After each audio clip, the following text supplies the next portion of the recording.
ஆளுநர் நாகலிங்கம் வேதநாயகன் அவர்களே, யாழ்ப்பாண மாவட்டத்துடைய கௌரவ பாராளுமன்ற ஒருங்கிணைப்பாளர் கூட்டத்திலே வருகை தந்திருக்கின்ற வடக்கு மாகாணத்திற்கு புதிதாக நியமனம் மாவட்டத்தினுடைய அபிவிருத்தியை அக்கறையோடு செயல்பட்டுக் கொண்டிருக்கின்ற யாழ்ப்பாண மாவட்டத்தினுடைய வடக்கு பிரதி போலீஸ் அதிபர் உட்பட ஏனைய போலீஸ் அதிகாரிகள், வடக்கு மாகாணத்தினுடைய திட்டமிடல் பிரதிகளுடைய இந்த மாவட்டத்தினுடைய அபிவிருத்தி சார்ந்த செயற்பாடுகளே நாங்கள் மத்திய அரசாங்கம் மாகாண அரசாங்கம் என்ற வேறுபாடுகள் வகையில் எங்களுடைய அமைச்சுக்களாலே எங்களுக்கு மேற்கொள்ளப்பட்டிருக்கின்றது.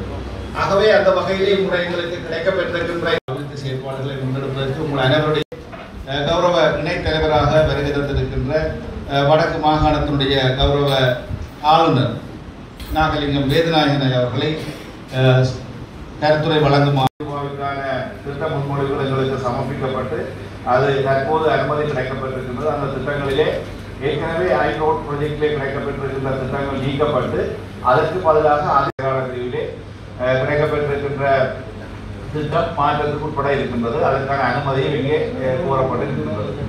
ஹைரோட் ப்ராஜெக்டிலே கிடைக்கப்பட்ட திட்டத்திற்கான மாற்று திட்டமாக பிரதேச பயன்படுத்தப்பட்ட வரவு செலவு திட்டத்தினுடைய முன்னேற்றம் எங்களுக்கு மொத்தமாக 56 மில்லியன் ரூபாய் யாழ் மாவட்டத்திற்கு 9 பூர்விலை கூறப்பட்ட திட்டங்களாக 2 ஒப்பந்தம் வழங்கப்பட்ட திட்டங்களாக 7 25% முன்னேற்றத்திலே 2 திட்டங்களும் 50 தொடக்கம் 75% ஒரு திட்டமும் நீதி மற்றும் தேசிய ஒருமைப்பாட்டு அமைச்சின் மூலமாக தேசிய ஒருமைப்பாட்டினை மேம்படுத்துகிற திட்டங்கள் எங்களுக்கு இதிலே 3.26 மில்லியன் ரூபாய் மொத்த ஒதுக்கீடாக 17 திட்டங்கள் நடைமுறைப்படுத்தப்பட்டு வருகிறது.